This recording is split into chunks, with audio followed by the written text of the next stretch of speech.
Oke, kali ini kita akan membongkar sebuah ide besar dari buku yang cukup provokatif karya Daniel Markovits.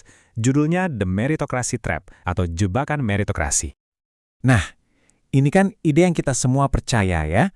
Sebuah sistem di mana kalau kita kerja keras dan punya bakat, pasti dihargai. Pokoknya, kalau kamu berprestasi, kamu bakal sukses. Ini impian yang jadi fondasi masyarakat modern kita. Kedengarannya simpel, adil, dan bikin semangat kan? Tapi, gimana kalau ternyata sistem yang kita bangga-banggakan ini sebenarnya rusak? Gimana kalau ini semua ternyata cuma sebuah jebakan yang justru menyengsarakan kita semua? Oke, mari kita bedah lebih dalam. Jadi, argumen Markovits itu begini. Meritokrasi udah nggak berfungsi seperti yang dijanjikan. Bukannya menciptakan keadilan, sistem ini malah jadi mesin baru yang melanggengkan ketidaksetaraan dengan cara yang lebih licik dan berbahaya. Jadi, poin pentingnya tuh ini. Ini bukan lagi soal siapa menang, siapa kalah. Ini adalah situasi di mana semua orang rugi. Sistem ini menciptakan penderitaan, baik buat mereka yang kalah karena tersingkir, maupun buat mereka yang kelihatannya menang tapi malah terjebak kerja rodi. Nah, yang menarik di sini adalah cara melihat masalahnya. Ini seperti satu bencana besar, tapi dengan dua wajah yang berbeda. Di satu sisi, ada kelas menengah yang merasa ditinggalkan, ekonominya mandek, dan akhirnya jadi benci. Di sisi lain, kaum elit justru kejebak dalam perlombaan tanpa akhir yang bikin cemas, lelah, dan gak bahagia. Dua sisi dari koin yang sama. Jebakan ini tuh bukan terjadi gitu aja loh. Ini adalah sebuah hierarki yang sengaja dibangun di atas dua pilar yang saling menguatkan, pendidikan elit dan pekerjaan elit. Yuk kita lihat pilar yang pertama dulu, pendidikan.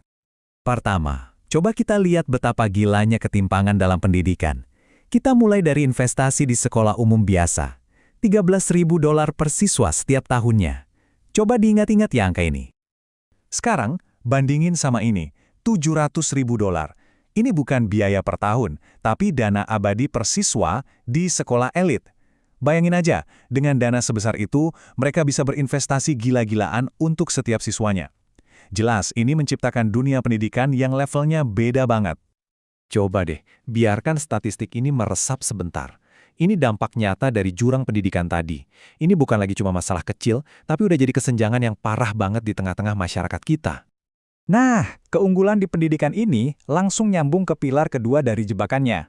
Pelatihan super intensif ini akhirnya mencetak sekelompok pekerja super terampil yang disebut Markovits sebagai pekerja superordinat, yang akhirnya mendominasi pasar kerja. Beda banget sama bangsawan zaman dulu yang kerjanya santai. Kaum elit sekarang tuh gila kerja. Lihat aja grafik ini.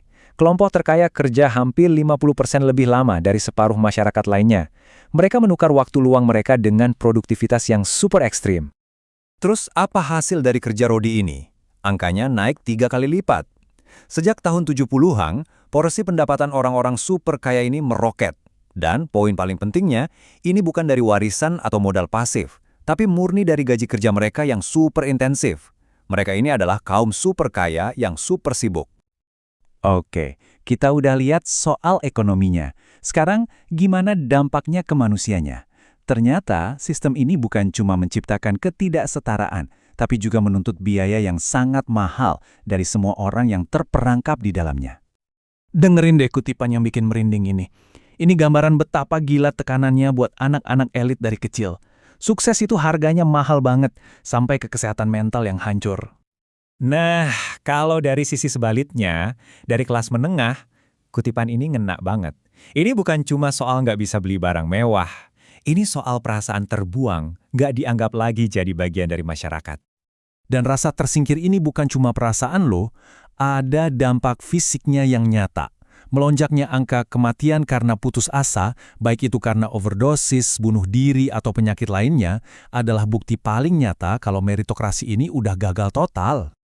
Oke, setelah dengerin semua hal yang suram tadi, mungkin kalian mikir, terus gimana dong? Nah, bukunya juga nawarin solusi, dan ada harapan, karena solusinya ini didasarkan pada kepentingan kita bersama. Jadi, inti idenya tuh gini, ini bukan permainan di mana kalau satu menang, yang lain harus kalah. Keluar dari jebakan ini justru bisa nguntungin semua pihak, baik kaum elit maupun kelas menengah. Ini bukan soal merebut kue dari orang kaya, tapi soal bikin kue baru yang lebih manusiawi untuk semua. Ada dua jalan utama yang diusulkan. Pertama, demokratisasi pendidikan. Kita perlu bikin pendidikan berkualitas tinggi itu bisa diakses semua orang, jadi nggak kayak arena gladiator lagi. Kedua, demokratisasi tempat kerja. Kita harus menciptakan lagi pekerjaan-pekerjaan yang bermartabat dan produktif untuk kelas menengah. Ini beberapa contoh kebijakan konkretnya. Misalnya, mengubah aturan pajak biar perusahaan lebih milih mempekerjakan kelas menengah. Atau, dana abadi universitas-universitas kaya itu dipajaki untuk membiayai pendidikan yang lebih merata bagi lebih banyak orang. Pada akhirnya, semua ini balik lagi ke satu pertanyaan mendasar buat kita semua. Ini bukan cuma soal kebijakan, tapi soal nilai-nilai yang kita pegang. Pertanyaannya, kita mau nggak sih membayangkan ulang arti sukses, bukan sebagai kemenangan pribadi dalam perlombaan yang kejam, tapi sebagai usaha bareng-bareng untuk menciptakan masyarakat di mana setiap orang punya kesempatan untuk hidup yang layak dan sejahtera.